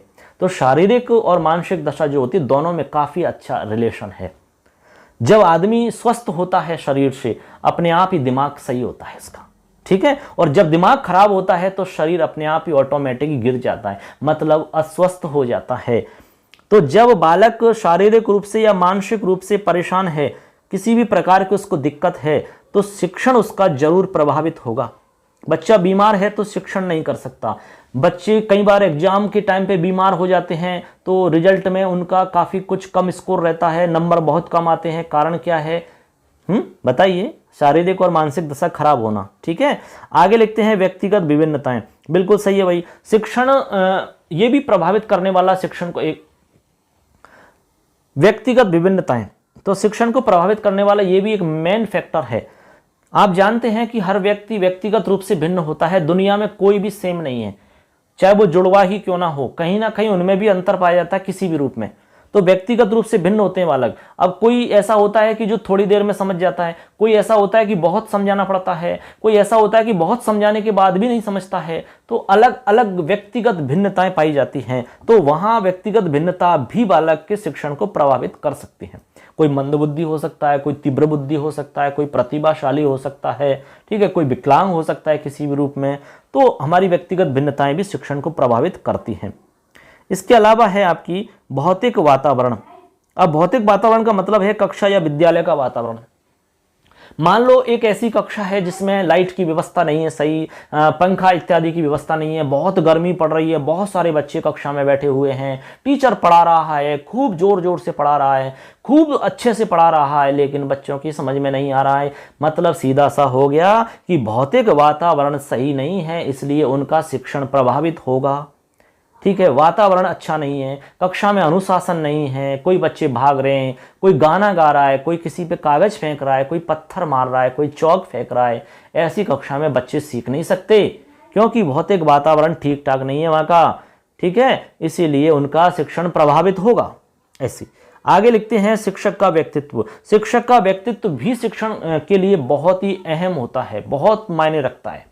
कुछ शिक्षक ऐसे होते हैं जिनको देखकर ही हम डर जाते हैं, कुछ शिक्षक ऐसे होते हैं जिनको देखकर बच्चों को कोई डर नहीं लगता। तो व्यक्तित्व का भी बहुत फर्क पड़ता है, ठीक है। किसी किसी का व्यक्तित्व तो इतना अच्छा होता है कि हम उनको आदर्श मान लेते हैं और हम उनका जैसा बनना चाहते हैं, उनकी तरह पढ़ाना चाहते हैं, उनकी तरह शिक्षक बनने की हम ठान लेते हैं। ये व्यक्तित्व का फर्क पड़ता है। तो आप उनकी एक एक बात को मानते हैं। शिक्षक ने कहा कि ये काम करके लाना है, तो पत्थर की लकीर मान के आप उस काम को करने में जुट जाते हैं, चाहे आप कुछ भी करें उसके लिए, चाहे रात दिन एक कर दें, लेकिन वो करके दिखाते हैं, ठीक है। ये शिक्षक के व्यक्तित्व का भी फर्क पड़ता है। एक होता है नियोजन प्रारूप, यानी कि पाठ्य योजना। जो पाठ्य योजना होती है उससे भी शिक्षण प्रभावित होता है। जब मान लो कोई भी टीचर है, कोई भी पढ़ाने वाला है, ठीक है, जब मान लो कोई पाठ्य योजना से नहीं पढ़ाता है या कोई पहले की पूर्व प्लानिंग से नहीं पढ़ाता है, पहले से कोई पूर्व तैयारी या सज्जा के साथ में नहीं पढ़ाता है, तो वहां पर निश्चित रूप से शिक्षण उतना प्रभावी नहीं होगा जितना होना चाहिए। तो प्रभावशाली करने के लिए, शिक्षण को अच्छा बनाने के लिए नियोजन प्रारूप जरूरी है, पाठ्य योजना जरूरी है, उसमें प्लानिंग्स जरूरी है, योजनाएं जरूरी हैं। शिक्षण विधियां, देखो शिक्षण विधियां और शिक्षण व्यूह रचनाएं बहुत जरूरी हैं। जब हम गलत शिक्षण विधियों का प्रयोग करके पढ़ा रहे होते हैं तो बच्चों की समझ में नहीं आती है। तो हमें शिक्षण विधियों को कब कौन सी शिक्षण विधि का प्रयोग करना होता है, ये, और कौन सा हमें व्यू बनाना है, किस प्रकार की व्यू रचना हमें बनानी है शिक्षण में, ये हमें आनी चाहिए। ठीक है, व्यू रचनाएं बहुत जरूरी हैं। जैसे मान लो कक्षा के अंदर 4-5 बच्चे ऐसे हैं जो बेचारे बहुत कमजोर हैं, तो उनके लिए शिक्षण की एक व्यू रचना अलग बनानी पड़ेगी आपको। ठीक है, उनके लिए आपको कुछ शिक्षण विधियां जो अलग काम में लेनी होंगी। ठीक है, ये आपको प्रयोग में लेना होगा ऐसा, तभी जाकर के हम उनको बराबर में ला सकते हैं, उनको समझा पाएंगे, उनको अधिगम करवा पाएंगे। तो शिक्षण विधियों का बहुत फर्क पड़ता है, बच्चों के अनुसार ही शिक्षण विधियों का प्रयोग करना चाहिए हमें। जैसे मान लो बच्चे कमजोर हैं तो उसी हिसाब से समझाना है आपको। ये नहीं कि आप लेक्चर दे दिया, आपने व्याख्या करके चले गए, आपको व्याख्या के हिसाब से आपने पढ़ा दिया सब कुछ, अरे वो लायक ही नहीं उसकी। इसका मतलब है कि आप में कमी है भाई, शिक्षण आपका ठीक नहीं है, बच्चे समझ नहीं रहे, इसका मतलब हमारे शिक्षण में कमी है, कहीं ना कहीं हमारी शिक्षण विधियों में कहीं ना कहीं कमी है। बच्चों के अकॉर्डिंग हम शिक्षण विधियों का प्रयोग नहीं कर पा रहे हैं, उनके अकॉर्डिंग हम व्यू रचना नहीं बना पा रहे हैं, इसलिए ये सब हो रहा है। एक लास्ट है शिक्षण सहायक सामग्री। शिक्षण सहायक सामग्री भी शिक्षण के लिए काफ़ी महत्व रखती है भैया, बहुत महत्व रखती है। क्योंकि कई बार ऐसा देखा गया है कि जो बहुत सारे टॉपिक्स हैं, कोई बहुत सारी चीज़ें ऐसी आती हैं जहां पर हमें कुछ सामग्री के साथ में उसको समझाना पड़ता है, कुछ मटेरियल के साथ में उसको समझाना पड़ता है। डायरेक्ट वो चीज़ समझ में नहीं आती है, मतलब प्रैक्टिकली उसको हम समझाएंगे तो बहुत आसान हो जाता है समझाना। तो शिक्षण सहायक सामग्री भी बहुत ज़रूरी होती हैं समझाने के लिए, शिक्षण को प्रभावशाली बनाने के लिए, उसको सरल बनाने के लिए, रुचिकर बनाने के लिए। तो ये सब नहीं होने पे आपको पता है कि शिक्षण प्रभावित होगा, उतना अच्छा नहीं होगा जितना होना चाहिए।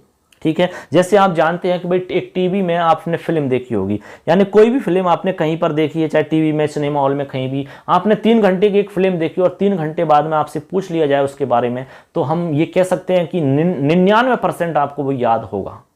वो पूरी की पूरी 3 घंटे की फिल्म आपको 99% याद होगी। 1% हम नहीं कह रहे, लेकिन 99% तक आपको सिर्फ एक बार देखने में याद होगी। ऐसा क्यों भाई, बताइए, सोचिए, ऐसा क्यों होता है?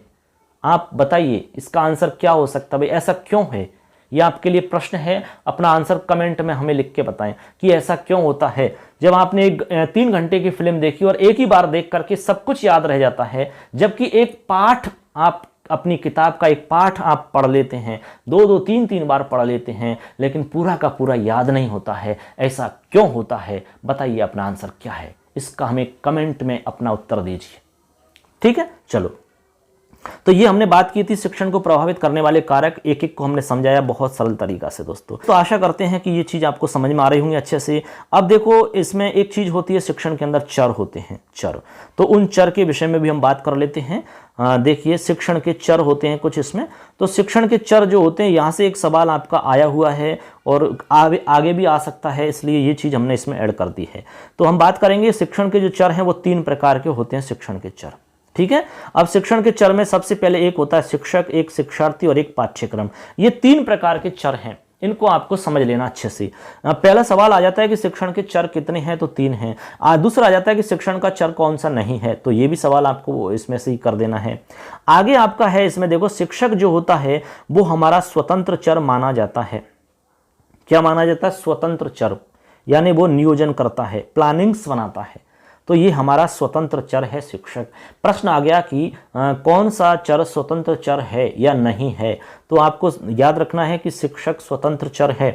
शिक्षार्थी या छात्र जो होता है वो आश्रित चर है। क्या है? आश्रित चर।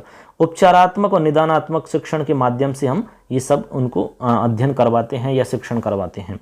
यहाँ 2 चीज हम काम में लेते हैं, उपचारात्मक और निदानात्मक। आगे एक हमारा पाठ्यक्रम है। पाठ्यक्रम जो है वो मध्यस्थ चर है, यह हस्तक्षेपी चर है। मध्यस्थ का मतलब बीच का है। ये किस किस के बीच का है? स्वतंत्र चर और आश्रित, मतलब स्वतंत्र चर और आश्रित चर के बीच में जो है वो मध्यस्थ चर है, यानी दोनों के बीच में मध्यस्थता करता है, वो है हमारा पाठ्यक्रम। अब आपसे कोई भी सवाल पूछ लें कि मध्यस्थ चर कौन सा है, तो उत्तर देना पाठ्यक्रम। आश्रित चर कौन सा है, तो शिक्षार्थी या छात्र। हमने कहा कि भाई स्वतंत्र चर कौन सा है, तो छात्र या गुरुजी या अध्यापक। ऐसे आपको याद रखना है। ये छोटी छोटी चीजें हैं, आपको इनमें से सवाल बनता है, इसलिए आपको एक एक चीज को हमने यहाँ पर बताया है। आगे देखते हैं शिक्षण के कुछ प्रकार हैं। तो शिक्षण के प्रकार भी हम देख लेते हैं, यहाँ से भी आपके सवाल बनते हैं कि भाई शिक्षण के प्रकार कौन कौन से होते हैं, इसलिए हमने इसको भी ऐड कर दिया यहाँ पर। तो देखो, शिक्षण के प्रकार देख लिए। तो शिक्षण के प्रकार भी हमने 3 आधारों पर बताए हैं। पहला है हमारा उद्देश्य के आधार पर शिक्षण के प्रकार। उद्देश्य के आधार पर हम बात करें तो हमारा जो शिक्षण है वो 3 प्रकार का होता है। एक होता है ज्ञानात्मक शिक्षण, एक होता है भावात्मक और एक होता है क्रियात्मक। ज्ञानात्मक शिक्षण का मतलब होता है जो चीज हम ज्ञान जिसमें प्राप्त करते हैं, ज्ञान से संबंधित, ठीक है, जिसमें कुछ सीखना होता है, सीखने से संबंधित। एक होता है हमारा भावात्मक शिक्षण। भावात्मक में केवल भावनाओं को जाना जाता है, भावनाओं को समझा जाता है। इसमें कुछ पढ़ाना लिखाने की बात नहीं होती है, बच्चों की भावनाओं को समझ करके उनको हमें सिखाना होता है। तो ये भावनात्मक शिक्षण होता है। एक क्रियात्मक शिक्षण होता है, जो क्रिया करनी होती है, इसमें क्रिया करके सिखाना होता है, कोई भी एक्शन के द्वारा, कोई भी क्रिया करके सिखाने से। जैसे कोई क्रिया करके सीखता है, जैसे कोई पेंटिंग कर रहा है, चित्रकारी कर रहा है, कुछ भी कर रहा है, तो ये इसमें एक्शन होते हैं, क्रियाएं होती हैं, तो क्रियात्मक शिक्षण में आ जाता है सब कुछ ही। तो ये हमारा उद्देश्य हो गया कि उद्देश्य के आधार पर जो शिक्षण होगा वो 3 प्रकार का होगा, ज्ञानात्मक, भावात्मक और क्रियात्मक। अब आगे हम बात करते हैं शासन प्रणाली के आधार पर। तो शासन प्रणाली के आधार पर भी हमारा जो शिक्षण है वो 3 प्रकार का होगा। एक होगा एक तंत्रीय का मतलब प्रभुत्ववादी, यानी कि इसमें शिक्षक प्रधान होता है, शिक्षक जैसा चाहे वैसा पढ़ाए, केवल वही मुख्य होगा, छात्र कुछ भी सवाल नहीं कर सकते उनसे, छात्रों के हिसाब से कुछ भी नहीं चलेगा। एक होता है प्रजातंत्रीय शासन, एक होता है प्रजातंत्रीय शिक्षण। प्रजातंत्रीय शिक्षण में बालक मुख्य होता है, यानी बालक को इसमें ध्यान में रख के ही सब कुछ करना पड़ता है, बालक के हिसाब से ही हमें इसमें शिक्षण करवाना पड़ता है। एक होता है हस्तक्षेप रहित शिक्षण। हस्तक्षेप रहित शिक्षण में कुछ भी हस्तक्षेप टीचर का नहीं होता है, सब कुछ विद्यार्थी अपने आप ही करते हैं। इसमें केवल एक मार्गदर्शन के रूप में शिक्षक रहता है, बाकी कुछ भी काम नहीं होता है। तो शासन प्रणाली के आधार पर 3 प्रकार का हमारा शिक्षण है, एक तंत्रीय या प्रभुत्ववादी, प्रजातंत्रीय या फिर हस्तक्षेप रहित। एक है पूर्व नियोजन के आधार पर शिक्षण, हमारा 2 प्रकार का होता है। पूर्व नियोजन के आधार पर एक हमारा औपचारिक होता है, एक आपका अनौपचारिक होता है। औपचारिक का मतलब होता है जिसमें सब कुछ पहले से फिक्स रहता है, पाठ्यक्रम फिक्स रहता है, यानी कि सिलेबस आपका फिक्स रहता है, जगह फिक्स रहती है। जैसे कि स्कूल की शिक्षा है, आप 10वीं क्लास में पढ़ रहे हैं, 12वीं क्लास में पढ़ रहे हैं या कॉलेज में आप पढ़ रहे हैं, तो सब कुछ फिक्स रहता है कि नहीं भाई एग्जाम होंगी आपकी, ये किताबें चलेंगी, ये पाठ्यक्रम रहेगा आपका, इस प्रकार का पेपर आएगा। तो ये हमारा औपचारिक शिक्षण होता है। एक होता है आपका अनौपचारिक शिक्षण। अनौपचारिक शिक्षण में आपको हम कह सकते हैं कि व्यवहारिक शिक्षण होता है। व्यवहारिक ज्ञान जो हम प्राप्त करते हैं, वो जो किताब में नहीं होती हैं, वो चीजें हम जो सीखते हैं ना, वो सारी चीजें आपके अनौपचारिक शिक्षण में आती हैं। तो अनौपचारिक शिक्षण की कोई जगह फिक्स नहीं होती भाई हमें वहां सीखना है, कोई सिखाने वाला फिक्स नहीं होता भाई, टीचर नहीं होता, कहीं से किसी से कुछ भी सीख सकते हैं आप। जानवर से, पक्षी से, कुत्ते से, बिल्ली से, आदमी से, बच्चे से, किसी से कुछ भी सीख सकते हो और कभी भी सीख सकते हो। अनौपचारिक शिक्षण है। औपचारिक शिक्षण में फिक्स रहता है, वहां आपको जाना पड़ता है, ठीक है। ऐसे करके हमारे शिक्षण के प्रकार क्लियर हो जाते हैं इसमें। तो इसमें कोई डाउट हो तो आप सवाल कर सकते हैं। अगला इसमें हम बात करेंगे संस्कृत भाषा शिक्षण के उद्देश्य। ये भी काफ़ी महत्वपूर्ण एक तथ्य है, क्योंकि यहाँ से भी प्रश्न जरूर से जरूर पूछे जाते हैं, ठीक है। तो अब यहाँ देखिए हम बात करते हैं संस्कृत भाषा शिक्षण के उद्देश्य कौन कौन से होते हैं। इसमें कोई खास नहीं है, आप सिंपल समझ लो। हमने आपको पहले ही कहा था कि कुछ सामान्य उद्देश्य होते हैं, कुछ विशिष्ट उद्देश्य होते हैं, दोनों की हम बात करेंगे यहाँ पर, ठीक है। और फिर आपको कक्षा के हिसाब से भी अलग से शॉर्ट में बता देंगे। तो देखिए यहाँ पर हम सामान्य उद्देश्यों की बात करें तो सामान्य उद्देश्यों में विषय संबंधी उद्देश्य और कौशलों का विकास, ये इसमें मूल चीज होती है। यानी सामान्य उद्देश्यों में एक तो होता है कि विषय संबंधी उद्देश्य होता है, यानी जैसे हम संस्कृत की बात कर रहे हैं या हिंदी की बात कर रहे हैं तो संस्कृत से संबंधित उसमें कुछ जो सामान्य चीजें हैं वो उसमें सिखाने की बात रहती है, और उसमें जो कौशल होते हैं उन कौशलों का विकास करना, ये हमारा एक उद्देश्य रहता है, सामान्य उद्देश्य।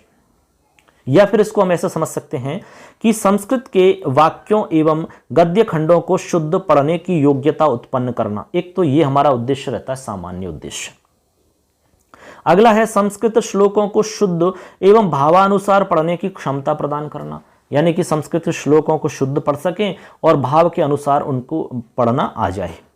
एक होता है कि संस्कृत के वाक्यों या गद्य खंडों तथा श्लोकों को मातृ अनुदित करने की योग्यता प्रदान करना, मतलब जो हमारे कोई भी वाक्य हैं, गद्य खंड है या कोई श्लोक है, उसको वो अनुवाद कर सके मातृभाषा में, ऐसा हम उनको तैयार करते हैं, इतनी हम उनको योग्यता प्रदान करते हैं। तो ये भी हमारा एक सामान्य उद्देश्य है, ये सामान्य उद्देश्य में आता है। अगला है नवीन शब्दों एवं सूक्तियों का ज्ञान करा करके शब्द भंडार में वृद्धि करना, यानी कि हम नवीन शब्दों को सिखाएंगे और सूक्तियों का ज्ञान करवाते हैं जिससे कि उनके शब्द भंडार में वृद्धि हो जाए। तो ये भी हमारा एक सामान्य उद्देश्य है।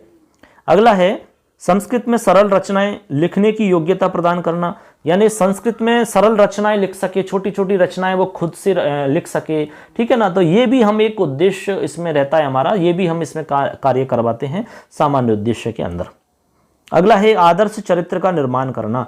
तो हमारा संस्कृत का एक सामान्य उद्देश्य रहता है कि बच्चों में एक आदर्श चरित्र का निर्माण हो, एक संस्कार युक्त चरित्र बने उनको परिमार्जित करके हम ये सब उनको सिखाते हैं। तो ये हमारा सामान्य उद्देश्य में आता है चरित्र निर्माण, ठीक है। आगे है विश्व बंधुत्व की भावना विकसित करना। बच्चों के अंदर विश्व बंधुत्व की भावना विकसित करना, एक दूसरे के प्रति प्रेम स्नेह, ठीक है, भावनात्मक रूप से जुड़ाव, सहानुभूति और विश्व बंधुत्व की भावना, ये सारी चीजें विकसित होती हैं इसमें। तभी तो कहते हैं कि अयम निजः परो वेति गणना लघु चेतसाम उदार चरिता नाम तो वसुधैव कुटुंबकम। इसमें संस्कृत में तो वसुधा को, पूरी इस पृथ्वी को एक छोटे से परिवार के समान माना गया है। सर्वे भवन्तु सुखिना सर्वे सन्तु निरामया, ऐसी भावना विकसित की जाती है बच्चों में। आगे है संस्कृत के प्रति प्रेम उत्पन्न करना, यानी संस्कृत के प्रति उनकी रुचि उत्पन्न होना। अब किसी भी विषय को हम अच्छा पढ़ाएंगे, बहुत अच्छे से उनको समझाएंगे, ठीक है, तो धीरे धीरे उस विषय में बच्चों की रुचि उत्पन्न होने लग जाती है, वो चीज़ उनको समझ में आने लगती है। तो ये हमारे सामान्य उद्देश्य हैं। क्या है? सामान्य उद्देश्य, ठीक है बात। अब हम विशिष्ट उद्देश्य की बात करते हैं। तो विशिष्ट उद्देश्य हम 4 जगह डिवाइड करके पढ़ते हैं, ठीक है। तो सबसे पहले देखिए विशिष्ट उद्देश्य हैं, और इसमें हम सबसे पहले जानेंगे विशिष्ट उद्देश्य में एक है हमारा ज्ञानात्मक उद्देश्य। ज्ञानात्मक उद्देश्य में क्या है? भाषा तत्वों का ज्ञान कर सकेंगे, ध्वनि शब्द उच्चारण है, वाक्य निबंध गद्य पद्य नाटक आदि का ज्ञान। यानी ज्ञानात्मक का सीधा सा है कि ज्ञान प्राप्त करेंगे। जैसे संस्कृत पढ़ रहे हो तो संस्कृत का ज्ञान होना चाहिए आपको, जिसमें आपको शब्द रूप का ज्ञान होना चाहिए, ध्वनि के विषय में जानने चाहिए, उच्चारण आपका आना चाहिए, वाक्य निबंध गद्य पद्य नाटक श्लोक इत्यादि की जानकारी आपको होनी चाहिए। तो ये ज्ञान है, ज्ञानात्मक है ये, ठीक है, उद्देश्य। एक है कौशलात्मक उद्देश्य, यानी कि इसमें 4 कौशलों का विकास या अर्जन करना। यानी इसमें कौशलात्मक उद्देश्य का मतलब है कि जो हमारे भाषा के कौशल हैं उन कौशलों में विकास होना। अब कौशल कौन कौन से 4 आपको बताई दिए? श्रवण कौशल है, भाषण कौशल, पठन और लेखन कौशल। अगला है सर्जनात्मक कौशल, सर्जनात्मक उद्देश्य। इसमें नेक्स्ट है भाई आपका सृजनात्मक उद्देश्य। तो इसमें है नवीन रचना हेतु प्रेरित करना या मौलिकता का समावेश साहित्य सर्जन हेतु प्रेरित करना। मतलब सृजनात्मकता का मतलब है कि खुद से रचना करने लग जाए बच्चा, खुद से कुछ बनाना सीख जाए, कुछ क्रिएटिव हो जाए, मौलिक रूप से खुद कुछ लिखना सीख जाए, वो साहित्य सर्जन करना सीख जाए, कुछ कविताएं श्लोक इत्यादि लिखना सीख जाए। ये सृजनात्मक उद्देश्य है हमारा। एक है अभिवृत्त्यात्मक उद्देश्य। इसमें उचित दृष्टिकोण, अभिवृत्ति या साहित्य में रुचि, यानी उसका एक दृष्टिकोण अच्छा हो जाए, सकारात्मक सोचे, ठीक है, और उसकी भावना अच्छी हो जाए अन्य के प्रति, या फिर हम कह सकते हैं कि भाई वो पॉजिटिव हो जाए, या फिर हम कह सकते हैं कि उसमें साहित्य के प्रति रुचि हो जाए, या उसकी अभिवृत्ति अच्छी हो जाए। ये हमारा अभिवृत्त्यात्मक उद्देश्य कहलाता है, ठीक है। उसकी दृष्टिकोण, सोच, ये सब उसका ठीक हो, ठीक है, ये हमारा विशिष्ट उद्देश्य में आता है। तो ये हमने अभी बात की थी दोस्तों, सामान्य उद्देश्य कौन कौन से होंगे और विशिष्ट उद्देश्य कौन कौन से होंगे। अब इन सभी उद्देश्यों को हम एक बार सबको डिवाइड करके, तीनों को कक्षा स्तर के हिसाब से उनको हम बांट करके एक बार और हम आपको क्लियर कर देते हैं। देखो सबसे पहले हम इसमें देख रहे हैं कि हम नीचे लिखा हुआ है, यहाँ देखिए स्तरानुसार उद्देश्य, सबको दिख रहा है, ठीक है। अब इसको हमने 3 स्तरों पर बांटा है। एक देखो प्राथमिक स्तर है, एक माध्यमिक स्तर है, और एक लास्ट आपका उच्च स्तर है। उच्च स्तर में आपकी बी और एमए की बात कर रहे हैं, माध्यमिक स्तर में हम 9 से 12 की बात कर रहे हैं, और प्राथमिक स्तर में 6 से 8 की बात कर रहे हैं। अब इनको इस स्तर पे क्या उद्देश्य हमारा होना चाहिए, ये हम और सरल करके समझा रहे हैं। तो प्राथमिक स्तर का मतलब 6 से 8 तक हमारा क्या उद्देश्य होना चाहिए, उसको हम ऐसे समझते हैं कि छात्रों को संस्कृत से परिचय कराना। आपको पता है कि 6वीं में जब बच्चे पहली बार पढ़ते हैं संस्कृत, तो वहां पर आपको पता है चित्रों के द्वारा समझाया जाता है सब कुछ। उसमें श्लोक दिए जाते हैं, छोटे छोटे वाक्य समझाए जाते हैं, ठीक है, पुल्लिंग शब्दों को समझाते हैं, स्त्रीलिंग शब्दों का अलग पाठ रहता है, नपुंसक लिंगों के शब्द चित्र दिए जाते हैं उसमें। तो कहने का मतलब है कि छात्रों को हम संस्कृत से परिचय करवाते हैं। ईश प्रार्थना या नीति श्लोकों को कंठस्थ करवाना, श्लोकों को कंठस्थ करवाना होता है, केवल याद कर लेना, ठीक है, बाद में समझ लेंगे सब। ये प्राथमिक स्तर पर केवल इतना ही करवाते हैं। ये हमारा उद्देश्य है। एक संस्कृत के प्रति रुचि उत्पन्न करना, संस्कृत विषय के प्रति उनकी रुचि बनाना, ठीक है, और ये तभी संभव हो सकता है जब वो चीज उनके लिए सरल होवे। आगे है सरल संस्कृत में भाषण योग्यता, यानी भाषण देने की योग्यता, छोटे छोटे भाषण बोल सकें एकदम सरल भाषा के अंदर। तो ये हम प्राथमिक स्तर पे उद्देश्य ये हमारा होता है। आगे है आपका सरल श्लोकों का अनुवाद और व्याख्या, यानी जो हमारे सरल सरल श्लोक हैं उनका अनुवाद करना और उनकी व्याख्या करना, ये हमारा एक उद्देश्य होता है प्राथमिक स्तर पे। अगला है शुद्ध उच्चारण का अभ्यास करना। तो शुद्ध उच्चारण का अभ्यास करवाते हैं हम। कोई भी श्लोक है, कोई पाठ है, तो उसके लिए हम क्या करते हैं, आदर्श वाचन करते हैं। आदर्श वाचन में हम ये सारी चीज़ों को ध्यान में रखते हैं। शुद्ध बोलना, उच्चारण, लय, गति, यति सबके साथ में करवाते हैं। तो ये सब काम जो है वो प्राथमिक स्तर पर होता है 6 से 8 तक, ठीक है। तो ये 6 से 8 तक के हमारे उद्देश्य हो गए। अब हम बात करते हैं माध्यमिक स्तर पर क्या उद्देश्य होते हैं 9 से 12 में। तो यहां पर क्या होता है, उचित आरोह अवरोह के साथ में उच्चारण की योग्यता, यानी यहां पर उच्चारण जो होगा उचित आरोह अवरोह के साथ में उच्चारण सिखाया जाता है, ठीक है। यहां 8वीं तक तो चल जाएगा भाई, थोड़ा बहुत तो ऊपर नीचे कोई बात रहती है तो कोई बात नहीं है, लेकिन यहां हम उनको और अच्छे से उनको हम तैयार करेंगे। यहां पर उचित आरोह अवरोह के साथ में उनको उच्चारण हम और अच्छे से सिखाएंगे। आगे है हमारा सस्वर वाचन की क्षमता उत्पन्न करना, पर हम उनको बताएंगे स्वर के साथ में किस प्रकार से वाचन कर सकते हैं अच्छे से, ठीक है, जिसमें आप गति, यति, लय सब कुछ ध्यान में रखा जाता है।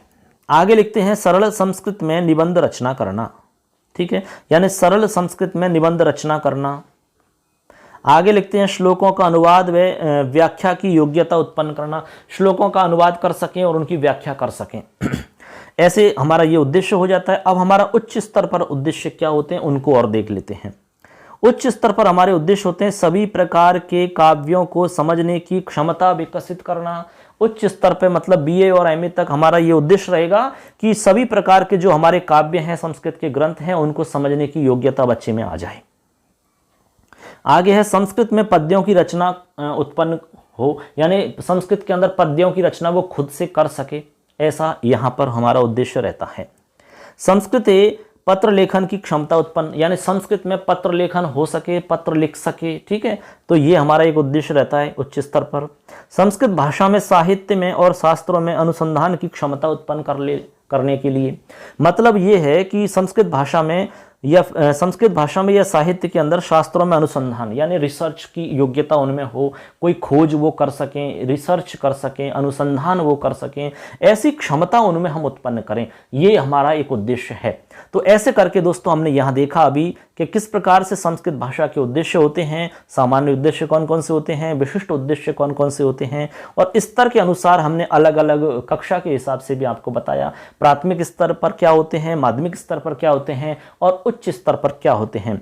तो हमने ये बात की थी आपसे, पूरी कंप्लीट उद्देश्यों की बात हो गई, शिक्षण के प्रकार कौन कौन से होते हैं, शिक्षण के चर कौन कौन से होते हैं, शिक्षण को प्रभावित करने वाले आपके कारक कौन कौन से हैं, शिक्षण की प्रक्रिया क्या है, शिक्षण किसे कहते हैं, भाषा किसे कहते हैं, और भाषा का त्रिभाषा सूत्र क्या है, द्विभाषा सूत्र किसने दिया है आपका, इससे संस्कृत विषय को लेकर के कौन कौन से आयोग बने हैं, या फिर कौन कौन से पाठ्यक्रम में परिवर्तन कब कब क्या हुआ है, वो सारी चीज़ इसमें आ गई।